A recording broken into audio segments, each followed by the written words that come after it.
Welcome to the InnovaBuzz podcast, where we share all kinds of tips, advice, and interview guests on all things innovation and leadership in modern marketing. Each episode is a conversation with inspiring people who make wonderful contributions to our knowledge in these areas and spark curiosity and ideas to pursue. Join me, Jürgen Strauss from InnovaBuzz, and let's get into today's masterclass on this InnovaBuzz podcast.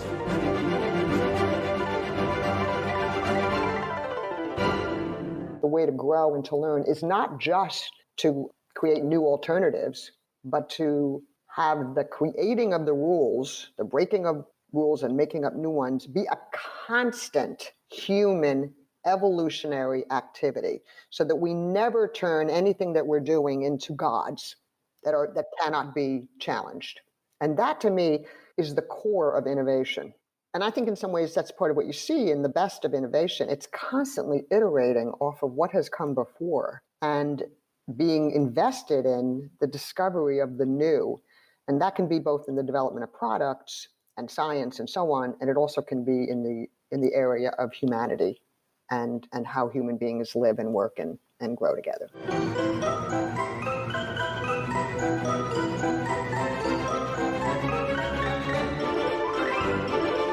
Hi there, Innovator. It's great to be back with another episode. I hope you've had an awesome week so far. And I hope you enjoyed my recent conversations with Dr. Gleb Sipursky, disaster avoidance expert, and with Sarah McIntyre of Bright Inbound. I'm really excited today to have on the InnovaBuzz podcast as my guest, Cathy Salit.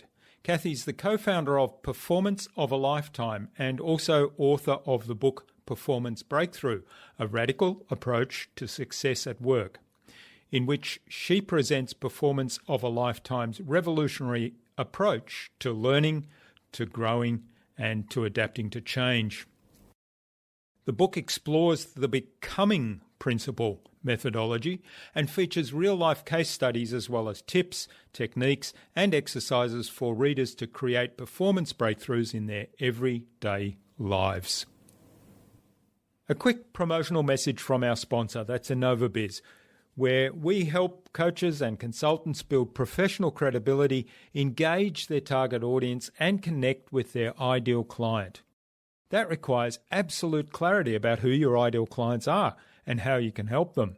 To help you get that clarity about your ideal client, take a look at our Marketing Master mini class, where in less than 30 minutes, you'll gain absolute clarity on your ideal client and how you can communicate with them to build and strengthen an engaging, enduring relationship.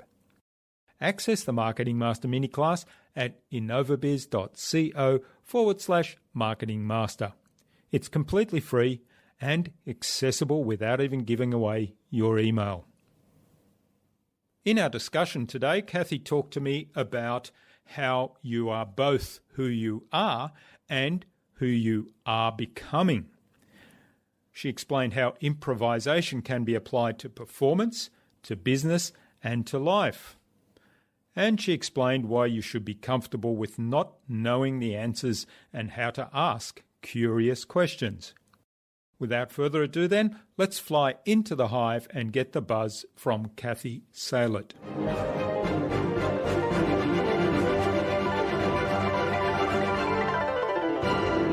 Hi, I'm your host Jürgen Strauss from InnovaBuzz, and I'm really excited to welcome today to the InnovaBuzz podcast all the way from New York in the USA, Cathy Salit, who's an author, a performer, an executive coach, and a social entrepreneur. Cathy, welcome to the InnovaBuzz podcast. It's a real privilege to have you as my guest. Thank you so much for having me, Jürgen. I've been looking forward to our conversation. Sheila Heen, who was our guest on episode 248 of the InnovaBuzz podcast, suggested that we talk to you and invite you to the podcast. So big hello to Sheila. Big shout out to Sheila, yes. Cathy, you're also co-founder and CEO of Performance of a Lifetime, and you're also author of the book Performance Breakthrough, which describes a radical approach to success at work. And in that, you present the business performance of a lifetime's revolutionary approach to learning, to growing, and to change. use that to help teams and organizations and thousands of individuals break through whatever's holding them back, achieve breakthroughs in their performance in the workplace and in their personal lives. So that sounds really fascinating. I know that the book is really interesting, presenting a lot of the case studies there and what you've learned from working with a lot of people. Now, before we start talking about all things change, learning, growth, and performance breakthroughs, I know you've had a fascinating history. You started your own school at 13 when you decided that you didn't like the conventional education system that you're in. You got together with a group of other students and started your own school and basically went on a journey of alternative learning at that point. What I'm really curious about, people can read about that in some of the links we'll have in the show notes. What I'm really curious about is, where did performance come into that? Performance as in, acting or improv, that I know you work a lot on. Where did that come into that, and how did that play a role in those educational experiences and then in what you do today? It's such a great question, Jürgen. In a funny way, I didn't know that performance and improvisation came into it until years later. Because while as a young person, as a child, and I was a performer. I was a singer. I was constantly in plays and making up skits, as many children are, by the way. But I had a very creative sister who decided to write plays and to direct plays where I was always the star. And so I was constantly performing for neighbors and family members. That's handy to have that, isn't it? Very handy to have your own. Yeah. Yes, in fact, I'm still talking with her about writing a new play that stars me many, many decades later. So I was a singer. I grew up in musical theater when some of the big Broadway shows were hitting the stage, and my mother and I used to just run around the house singing, "Someday my prince will come," and just everything. And, I know all the words to literally every musical that was out at the time, still to this day. So that was sort of in my background, but it really, honestly, Jürgen, at the time, didn't seem to play a role and have any relevance in the fact that I hated school and that I wanted to create a new one. I later sort of figured out that, that was an improvisation. That was me and this grouping of people making something up together based on sort of what everybody brought to the table. And we didn't have a rule book.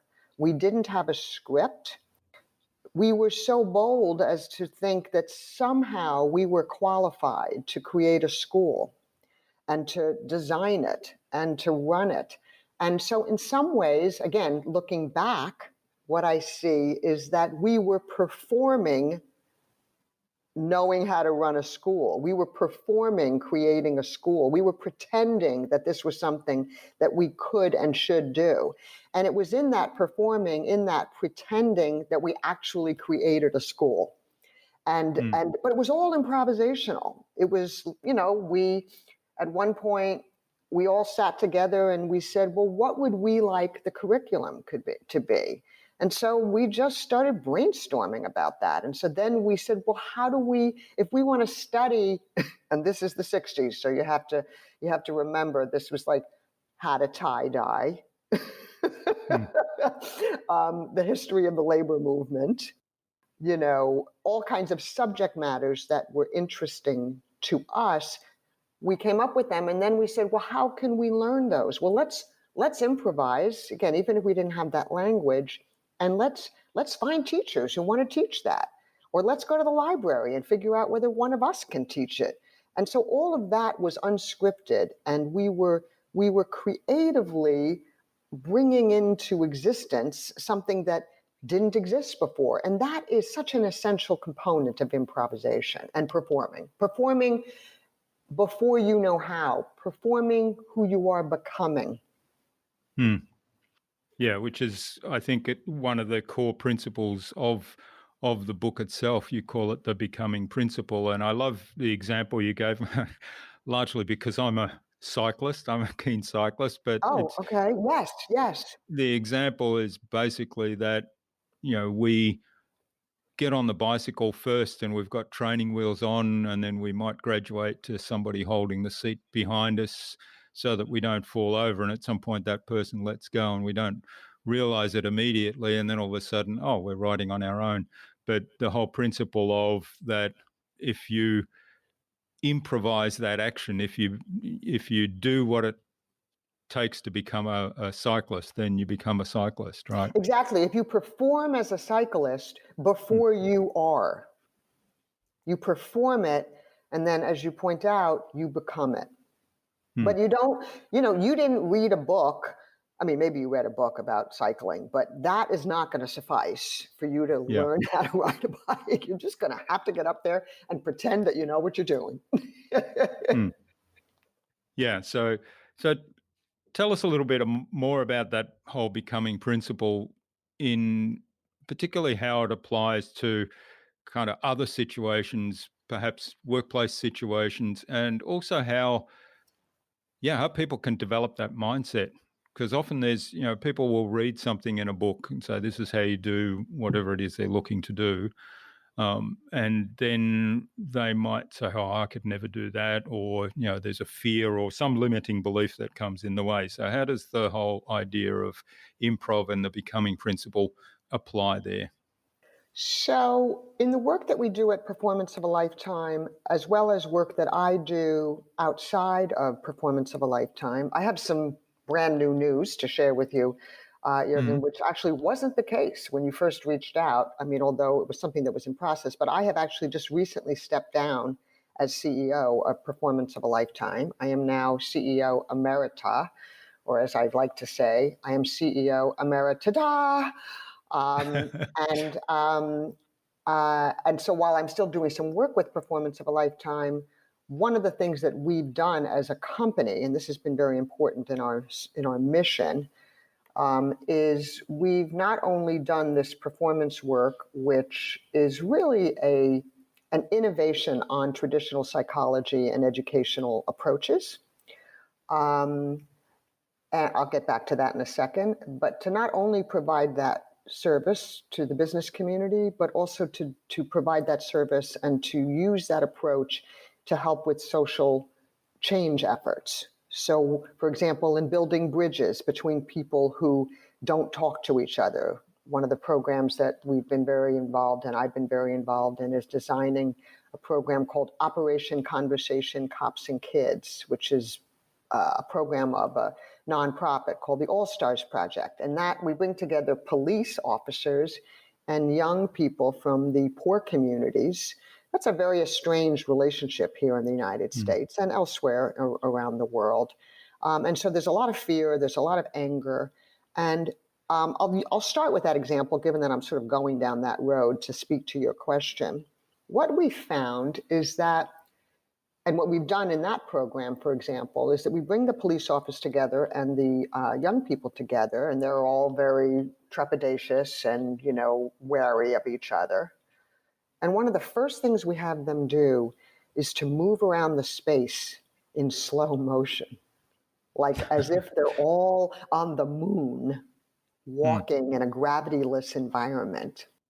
It's crazy, right? And it's like, and you can tell one of the things that begins to happen, I say this somewhat facetiously, but it's true, they start to unite in their hatred of the facilitator. Yeah. who's making them do this very strange thing. They look at each other and they say, what's going on here? So that's one thing. But perhaps more importantly, it's a form of play. It's both the police officers and the young people are breaking from their roles, from their characters, from their scripts. And they're now starting to sort of move around in slow motion. And they start to smile at each other, and it's hard not to laugh. And now they're doing something together in their relationship that they've never done, never imagined. And that sets the stage for this sort of back and forth between doing weird things like that, passing an imaginary ball, and then having conversation where it's a facilitated dialogue where they can't ask questions. They can just make statements to each other and just begin to listen to each other.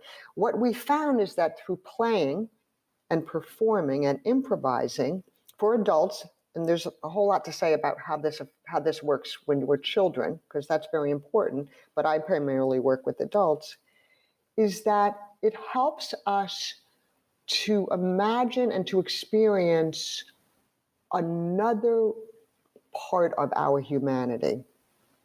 It helps us to laugh together and to realize, oh, this is a different way to interact with another human being, and it seems to be okay. And so they laugh together, they play together, they pretend to be, we put them in a ridiculous skit where they play members of the same family. And so cops play kids and kids play the parents, and it's all mixed up and everybody's playing the wrong roles, and they have an argument about what kind of pet to get. Okay.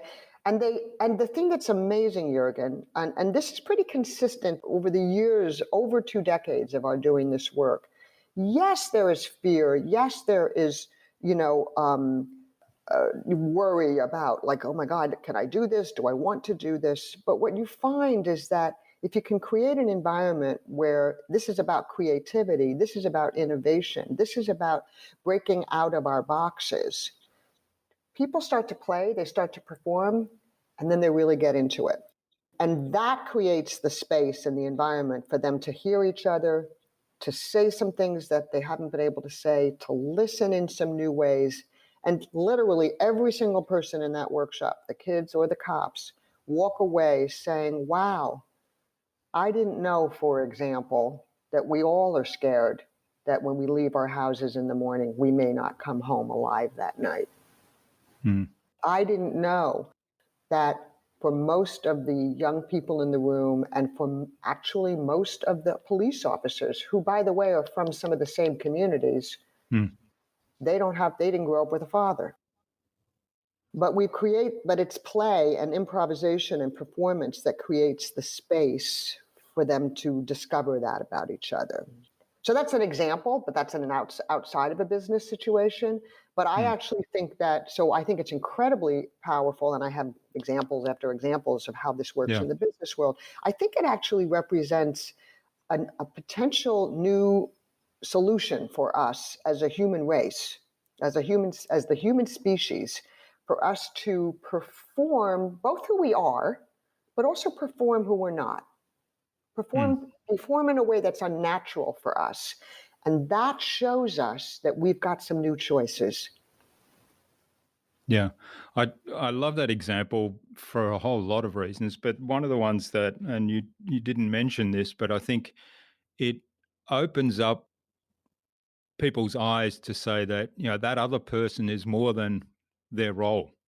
So I've Yes. pigeonholed them in the role of either policeman or in the role of, a young person, the potential troublemaker, let's say, perhaps, but they're actually a lot more than that. There's and that process allows them to discover things about each other that, we're all a lot more than just the one role that we might be known for in a certain circle of certain community.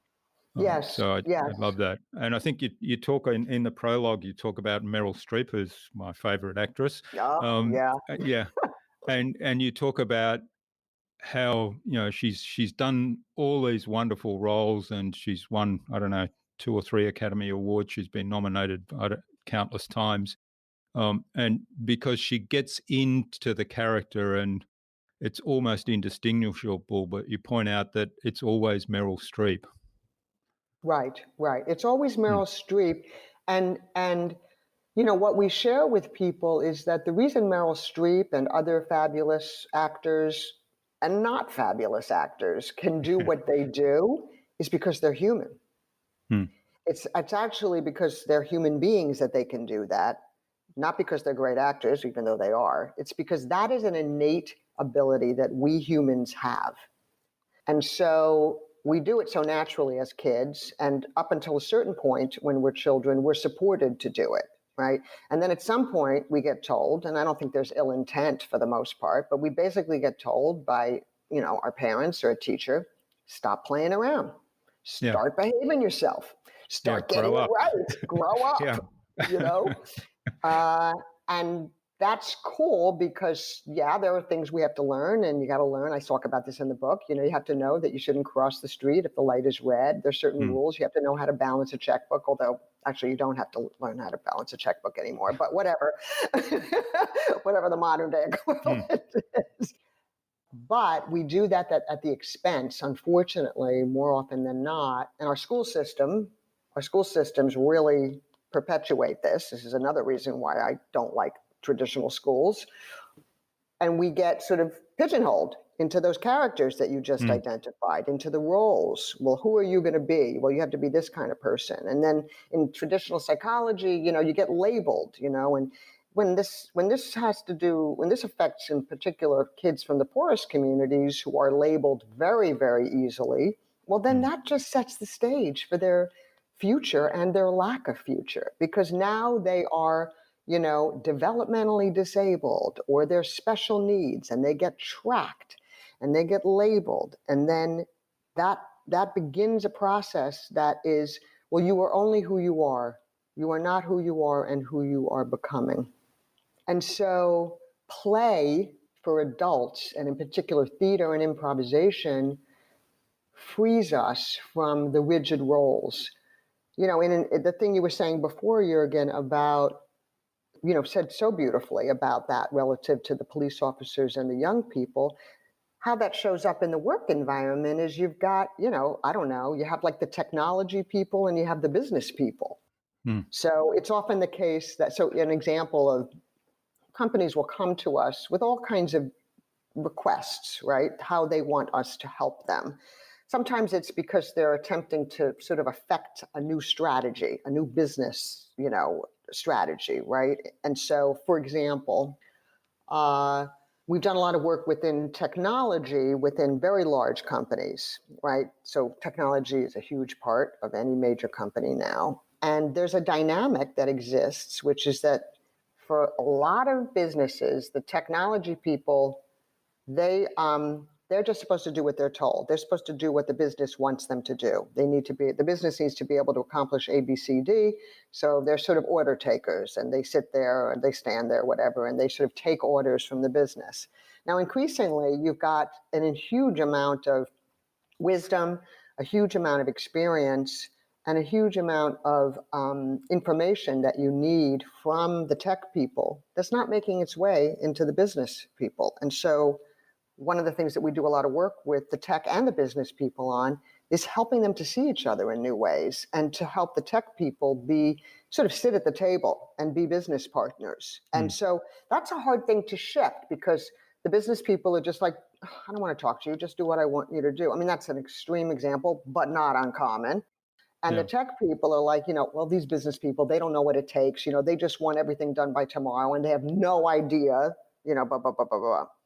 So that's an example of a relationship that we do a lot of work to help people to perform in new ways on both sides of the equation, and to be more curious, to learn how to ask questions, to not be such a knower, and to be focused on, if you will, what can we create together? What can we do together, instead of what do I have to do to get you to do what I want you to do? That's not just a mindset shift, although it is. In order to get there, you have to help people practice new kinds of conversations. And so we literally take scenes in the lives of people in the business environment and say, let's put that on stage, and let's play some different ways that conversation can go. And so we run these conversations like rehearsals. And sometimes we do them with just the tech people or just the business people, and sometimes we're actually able to bring them together. And what people say is that, and what we've seen, because we've seen the impact, and both from a financial, point of view in terms of the businesses being more successful, but also the culture changes. And innovation is much more possible and much more able to occur because you've got people who are on the same side. Yeah. Yeah, I love that example because I can really relate to that from my time in the corporate world where, we were faced with exactly that kind of situation. Oh, really? And Yeah. and yeah, oh yeah, so I was in the technical area, but I was also straddling some of the commercial stuff. And so I always found it really frustrating because in some ways when there was that barrier between the technical and the commercial people, and they were like the commercial people were saying the technical folks, they got no clue what it takes to, and the real demands in the marketplace, and the technical folks are saying, well, they got no idea, what it takes to develop these new products and how long and what it costs, and I was in the middle, and so if I try to have a conversation around, well, you've both got good points here, and let's try to get together. So I'd be the outsider on both in both So they both parties. hated you. Yeah, yeah, that's right. Yeah, but I didn't manage to make that transition like you talked about the facilitator earlier. So I Right. think that would have worked really well. And also, we had another situation where it was actually one of our biggest customer was very distrusting of us because they thought we were withholding some of the background information. We were very distrusting of them because they were also producing some materials that we produced in-house for their own use. So we thought, well, they're wanting to basically learn our technology and take that in-house. So we were very distrusting of them.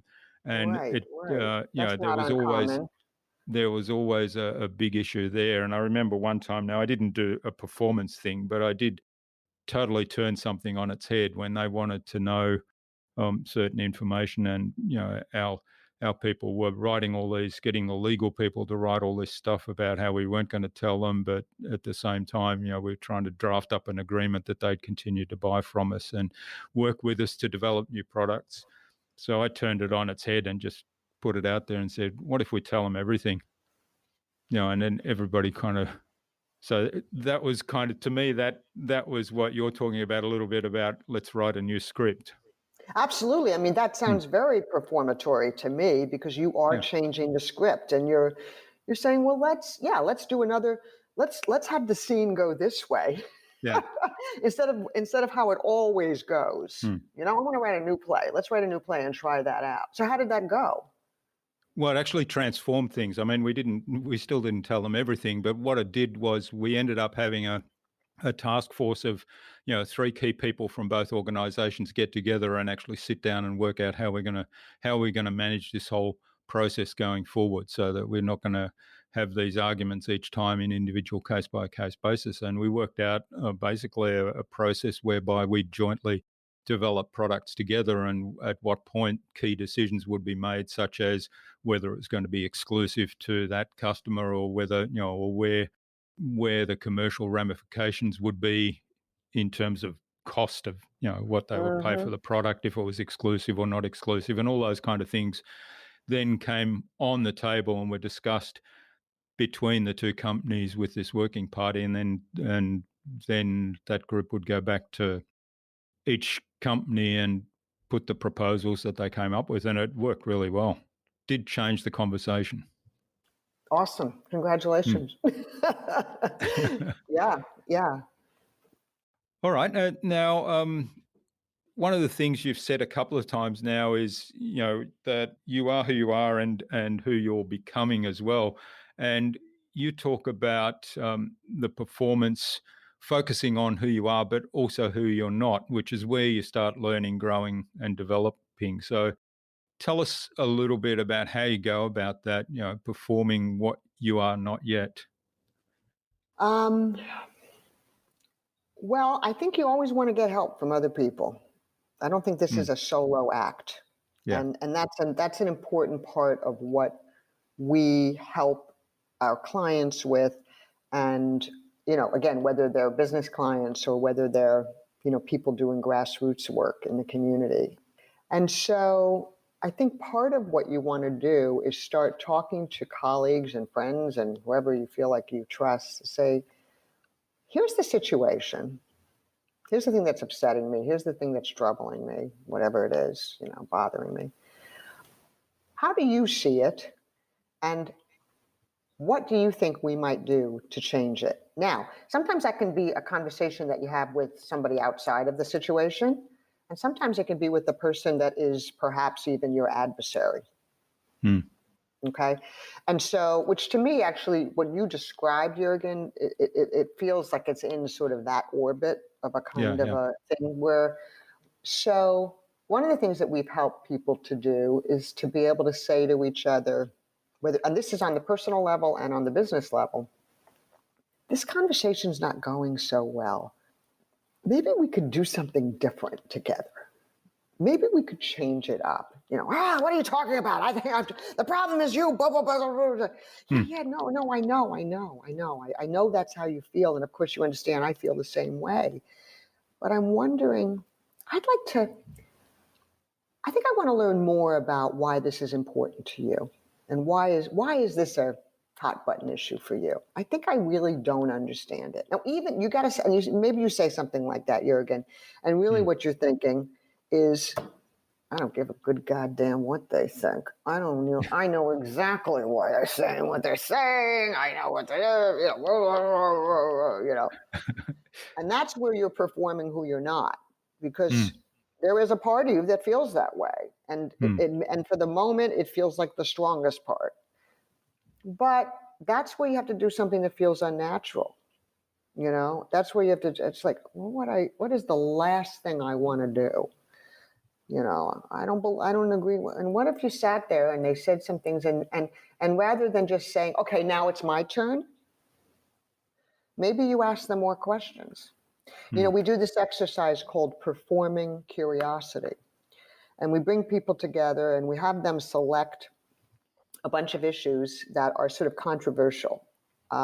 Maybe they're controversial within the organization, or maybe they're just controversial, in the larger political, socio-culture at large, And we say, pick a topic between the two of you and your pairs that you feel like is a hot button issue that you have strong feelings about. It might be you have the same feeling as each other, and maybe you have opposite points of view. It doesn't matter. Let's just decide.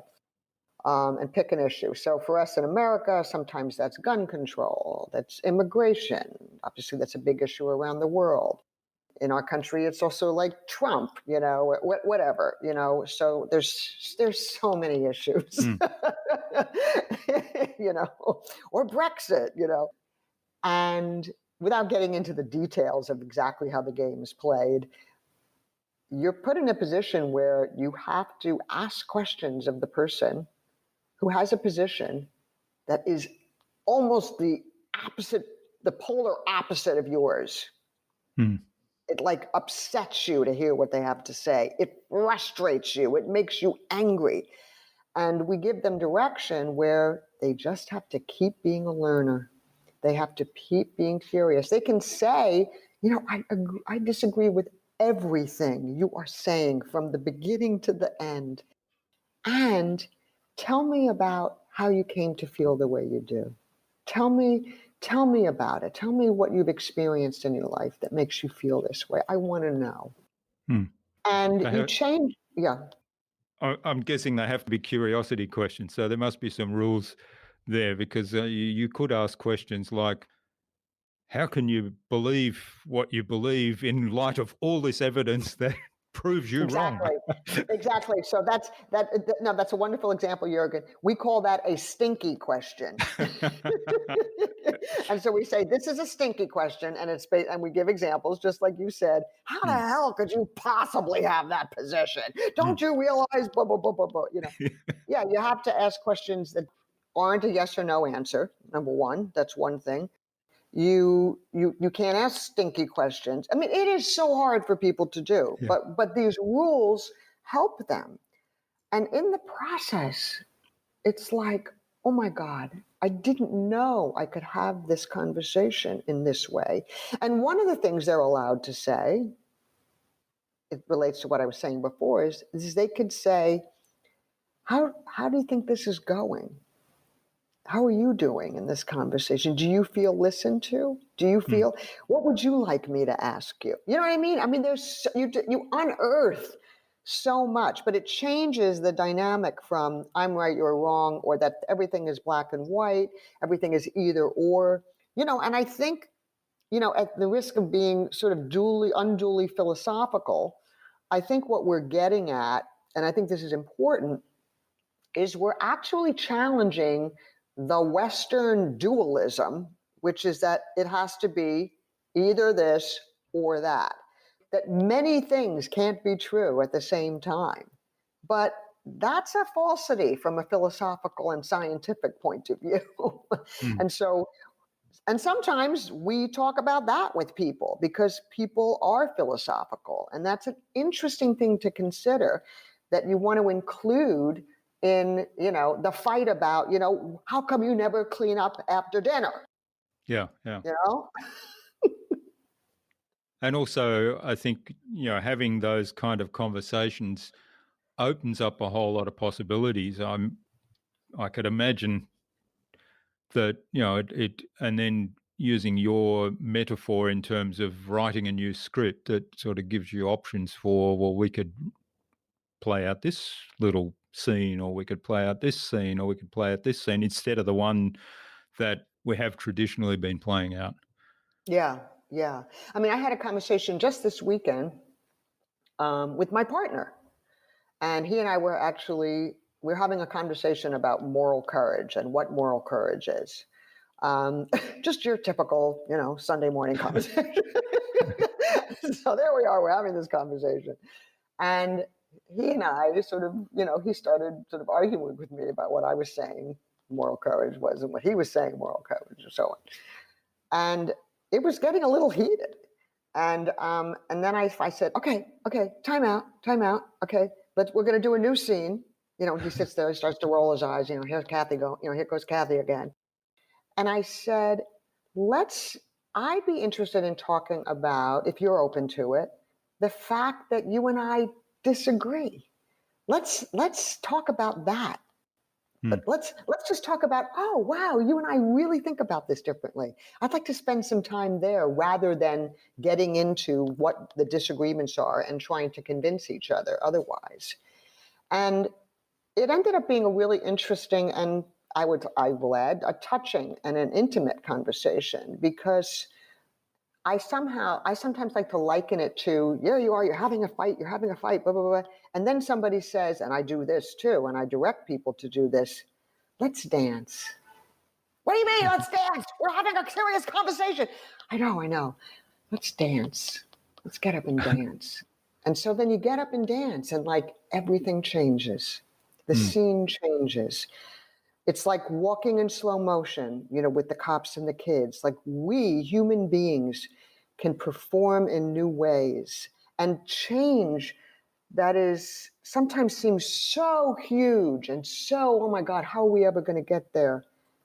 Turns out it's right nearby. It's right next to us.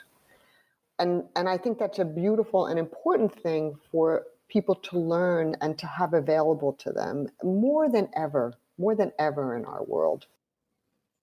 Yeah, that's a wonderful personal example, and I'm sure everybody can relate to that argument with their partner over things that, in the context of things, are not really that important, but Mm, they become entrenched positions. So breaking the circuit there by changing the scene, to yeah. use your analogy, is a really powerful thing. And I think the other thing is that conversations all around the world, conversations with people that we don't agree with us are so important, and trying to bolster that understanding, whether it's the example you started with where police and kids from underprivileged communities, there's issues there, or whether it goes out to, countries at war.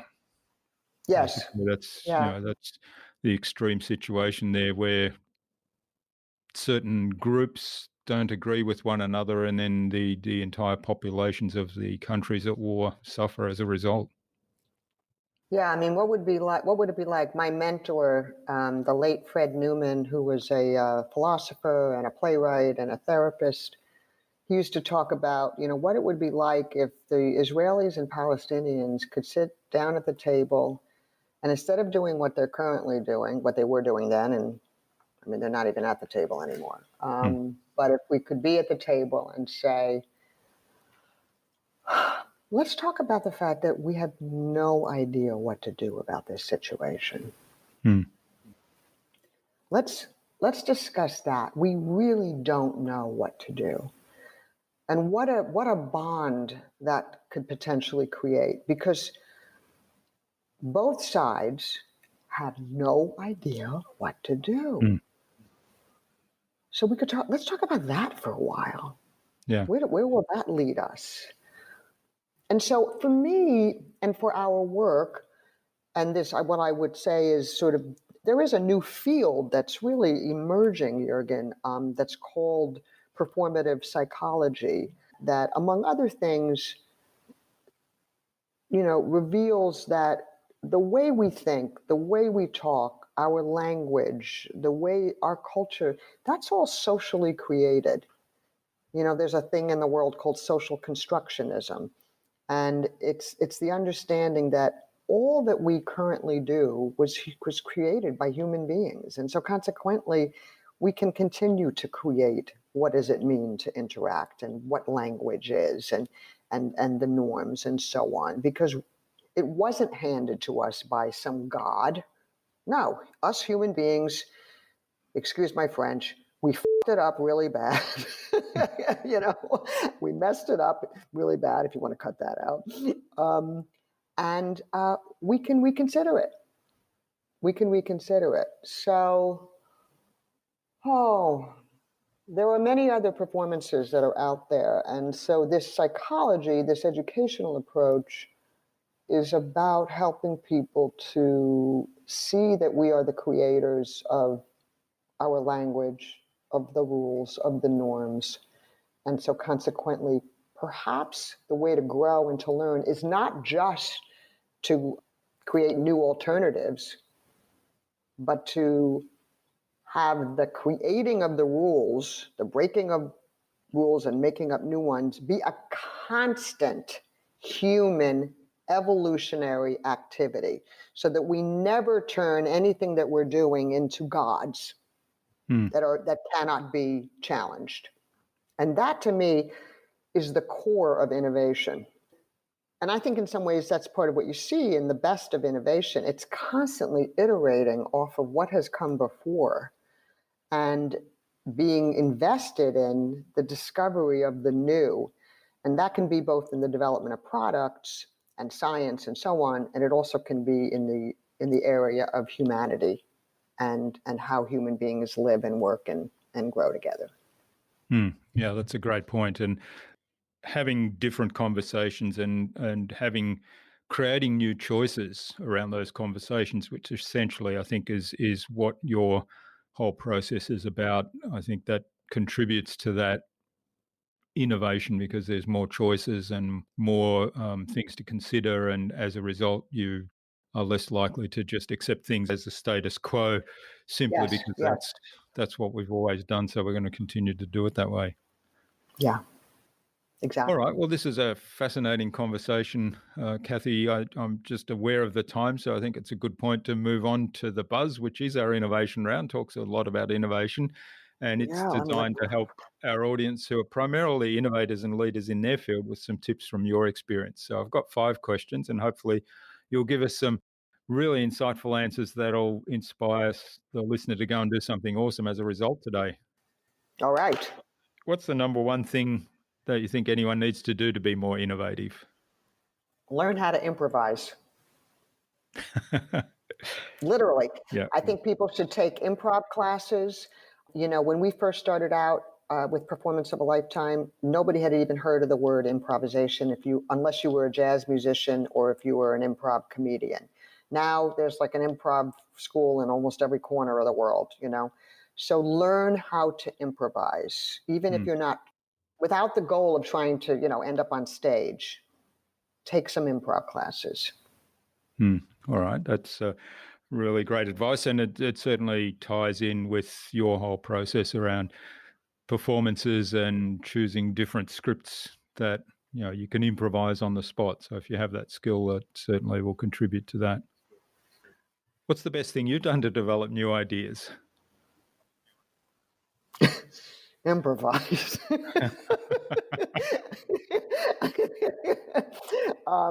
Okay. You did warn me beforehand that you probably had the same answer. I did warn you, yes. Mm. So, okay, number one,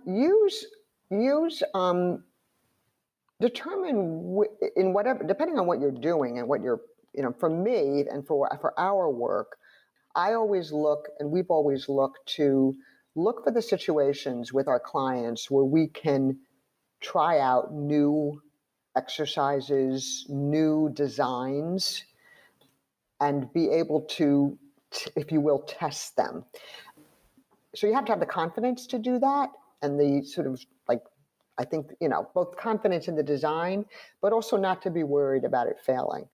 And so sometimes, honestly, that has meant Jurgen saying, I'm working with a group of people, we're working with a group of people, say, listen, we're going to do a new exercise that we just made up. We're going to try it out on you. And, it could be the best thing since sliced bread. It could be that it's a total failure. Are you up for it? Yeah, I'm up. Everybody loves that. They're like, they want to be involved in an innovation. So that's number one, that to literally, in your ongoing work with your clients, try some new stuff. And then the other thing I would just say is, I'm supposed to only have one answer. Sorry, I'll stop there. That's all right. Yeah, no, go ahead. Okay. Well, it's a network of support, and to have people in your sort of orbit that respect you and that know about your work and that you have and are willing to help you. And so this might be an answer to a later question, but I will say that get good.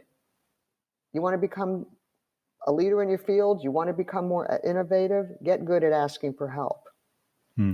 And don't be afraid of not knowing. People love to help one another. I love being asked for help. And I do everything I can to try to be responsive as often and whenever I can. And so I think that there are people in your orbit or strangers that you can approach. And I've always heard these wonderful stories of people going and saying, will you be on my advisory board?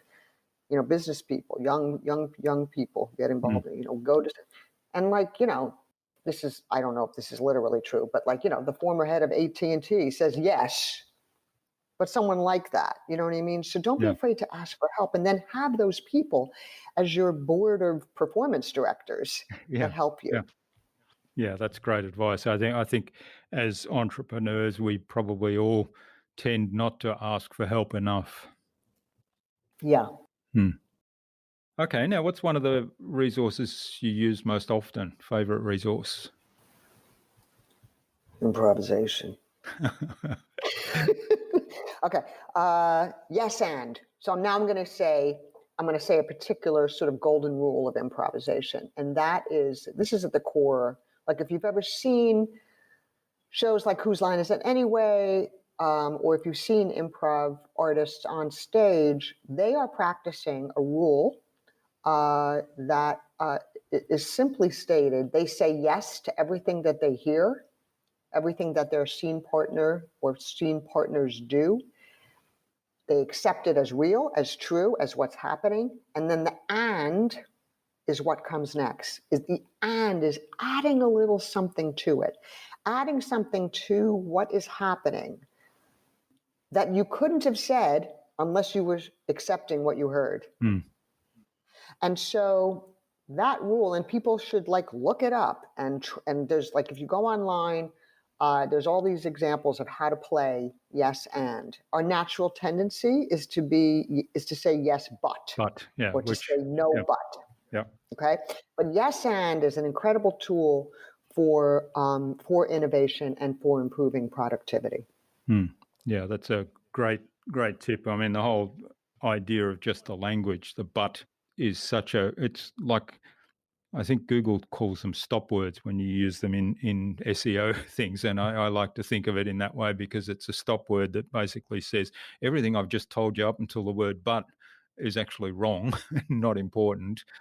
Right. What comes next is what's really important. Whereas if you go yes and, like you say, you've sort of accepted what came before and you're adding to it. Yes. And Yes. again, what I mentioned earlier, that contributes to creating more possibilities. All right. At the risk of getting the same answer again, what's the best way to keep a client on track? I actually don't have the same answer to Okay. that one. Thank God. I was wondering how you'd work improvisation into that one. Well, this is sort of like this may be a cheating answer, but what's the best way to keep a project or client on track? Hire someone to take care of that for you, Yeah. if you can. Yeah. So that if you can do that, great. The other thing is you want to assume that more communication is better than none, or than less.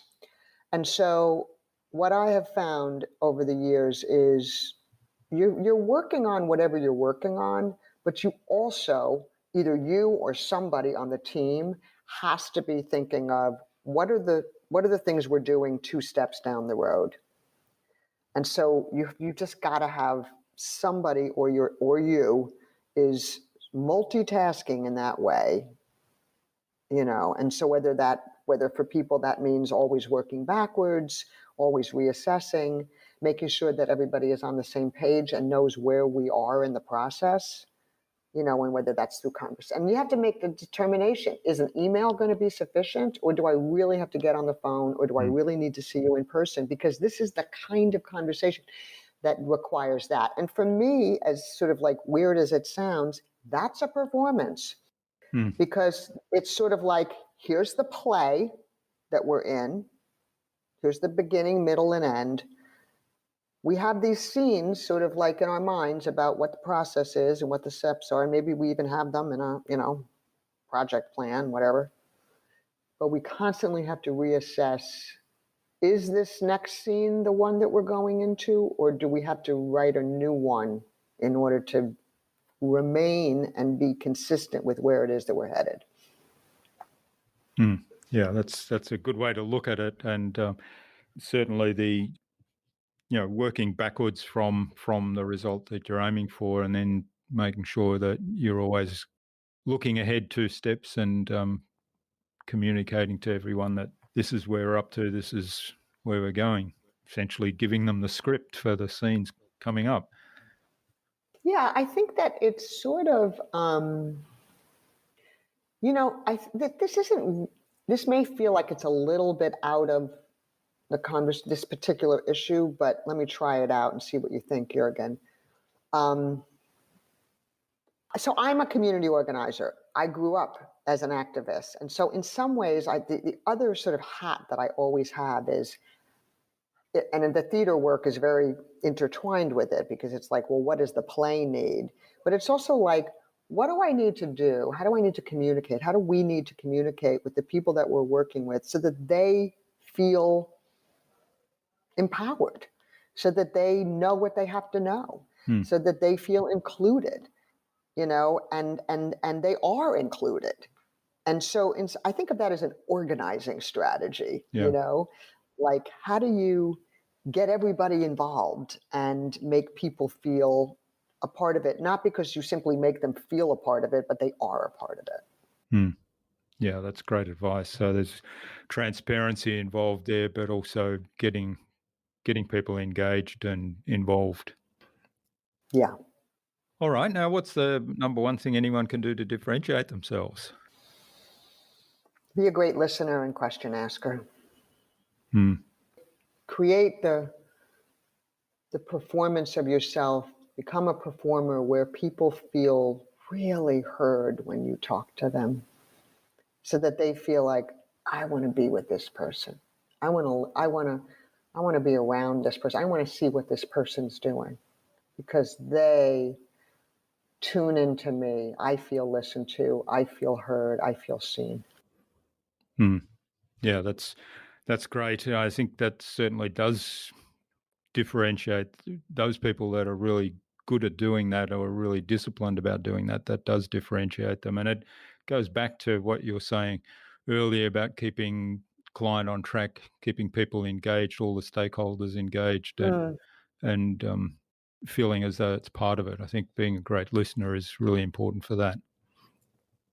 All right, Cathy, thanks for getting us through the buzz round. Now, you did mention earlier that you've stepped down as the CEO of Performance of a Lifetime. So what's next on the horizon for you? Let me also just say before I go there that I have a wonderful successor.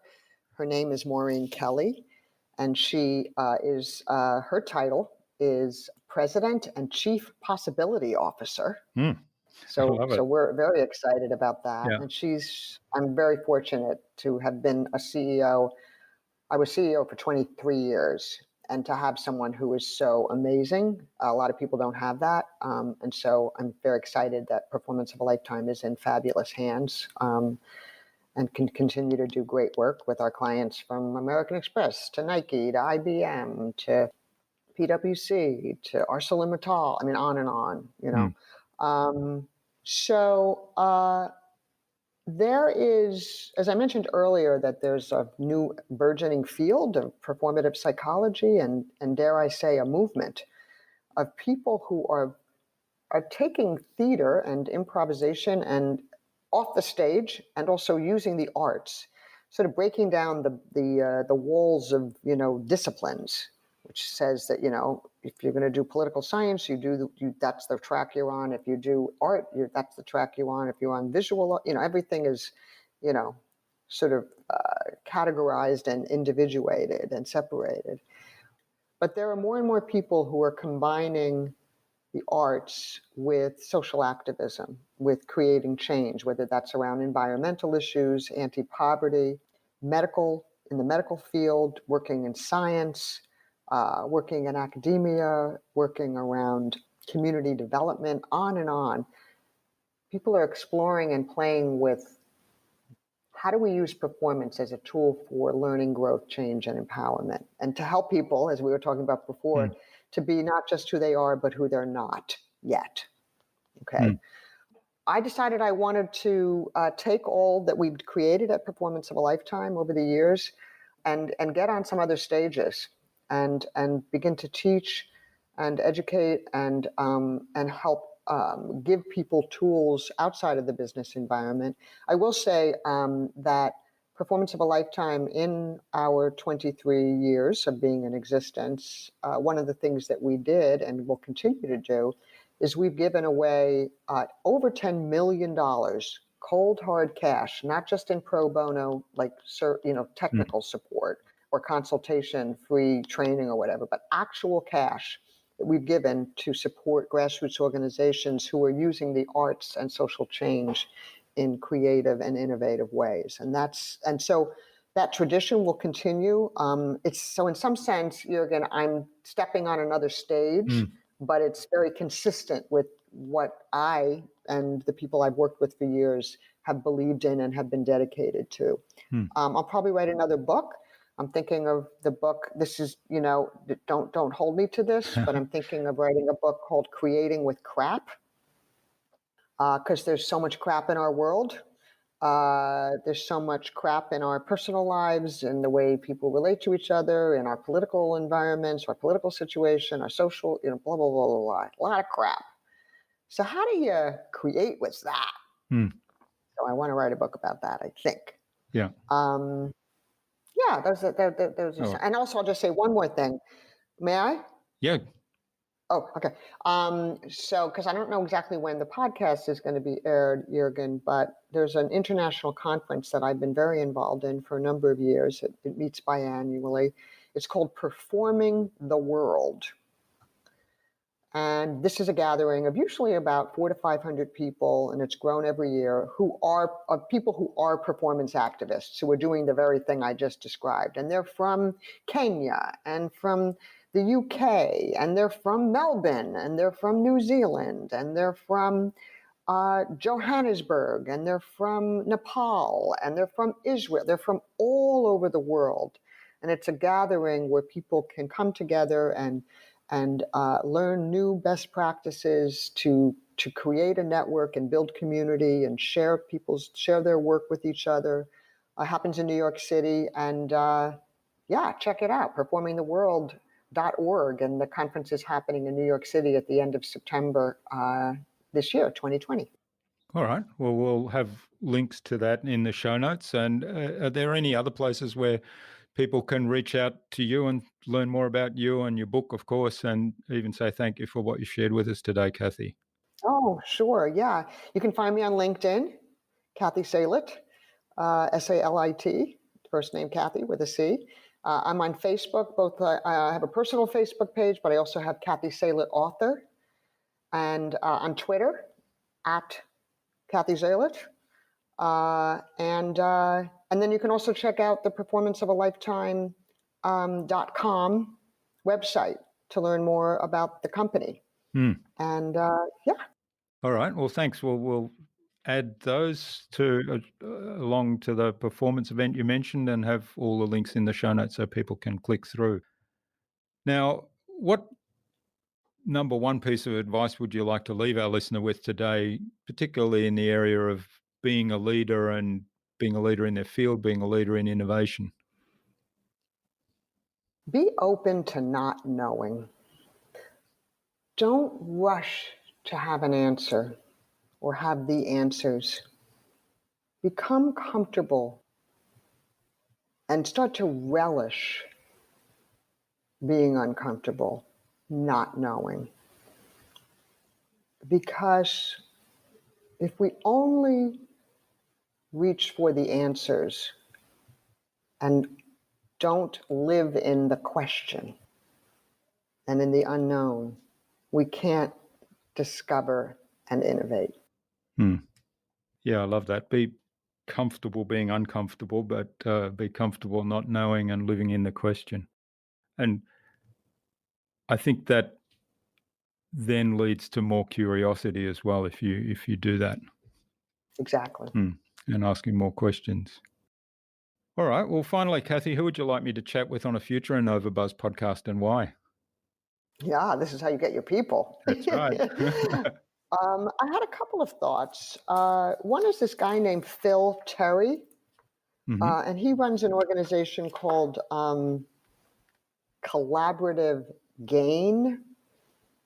And they're basically sort of peer councils with people in business where they get together and they basically provide support and help for one another. And he sets it up so that it's like non-competitive, so that you don't have somebody who's like the CMO from Walmart and Kmart, or Target in the same circle, where people are free to, talk without worrying about stealing secrets or whatever. Yeah. And he's done this for a number of years, and it's really successful, and it's just made such a difference for so many business people. So Phil Terry, I would recommend. And then there's this other, are you interested in innovations in politics at all?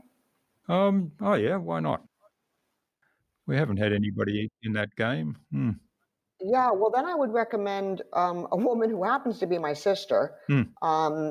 Her name is Jacqueline Salit. And she is the president of an organization here in the United States called independentvoting.org. And what you may not know, Jürgen, is that 47% of American voters are now self-identified and registered as either independents or non-affiliated, meaning they're neither a member of the Democrat or Republican Party. And for American politics, for years, and it remains the case, this is an innovation whose time is yet to come. The only game in town are the Democrats or Republicans. But the fact of the matter is that more and more people are they're saying, you know what? I don't want to be labeled that way. I don't want you to put me into a category that means that then I have to vote this way or that way, or that I believe this or that. But instead, people are like, you know what? I got my own mind. I vote for the issue if I like it. I vote for the candidate. But it's also a statement of non-compliance, because part of what they're saying is, well, just what I said. Don't put me into your box. Yeah. So anyway, 47% of American voters are now independents, and that's a serious and significant new voice. And my sister is an independent political strategist, and there's all kinds of stuff that's going on in America that is sort of like a lot of people don't know about because it's not getting the press because everybody, is into the Democrats and Republicans. And so she'd be a fabulous guest if you want to sort of talk about the culture of politics and how that's changing. Sounds fascinating. All right. Well, we'll get an introduction from you to both Phil and Jacqueline and see if we can have those conversations. So I have one more person if you want them. Oh, sure. The more the merrier. So this is this guy named Tom Andrews, who runs a leadership consultancy. He had been the president of a company called SY Partners. He's now on his own, but like they've done and he's done leadership strategy consulting with some of the top CEOs in the world. Howard Schultz from Starbucks, worked very closely with Steve Jobs' wife on her education work. There's a bunch of other people the IBM. And so, and he's just he's a very cool guy doing very interesting work. So I would recommend him too. All right. Well, we'll add Tom to that list as well. So thanks, Cathy. And thanks so much for sharing your time and your insights with us so generously today. This has been fun. We've improvised a little bit going through the conversation today, and I've really enjoyed it. And I wish you all the best for the future and your new endeavors. And let's keep in touch. Definitely. Thanks so much, Jürgen. It's really lovely to talk with you. Bye.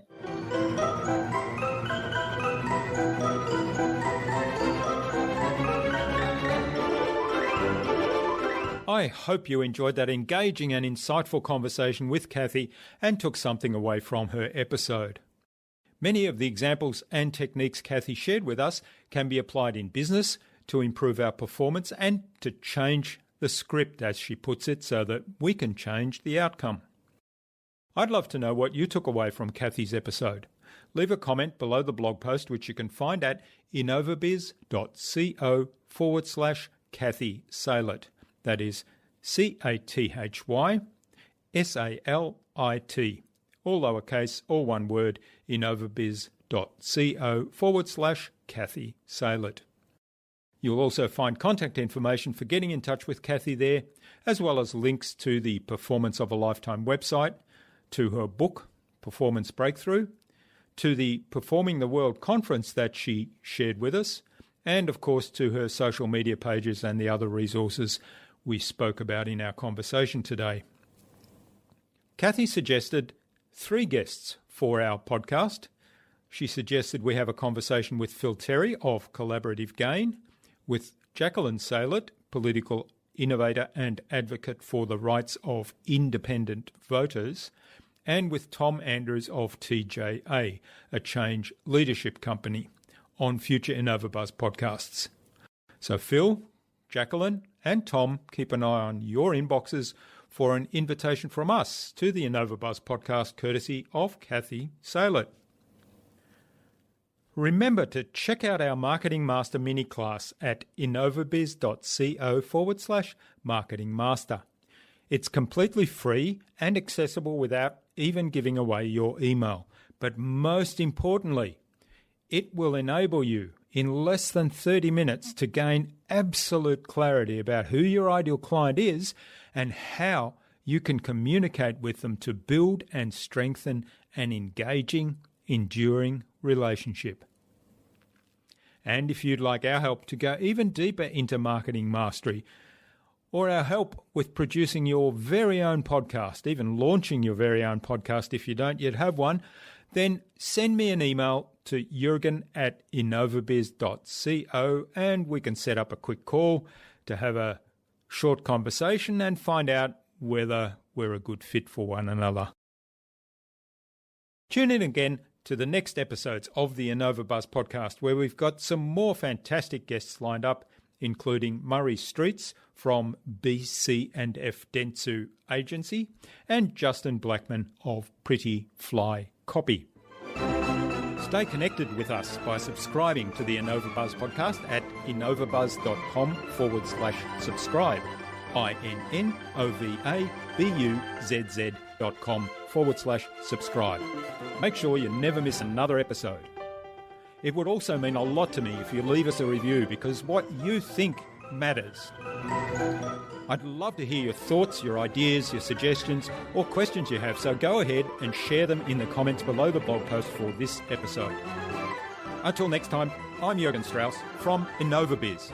Remember, be awesome and keep innovating.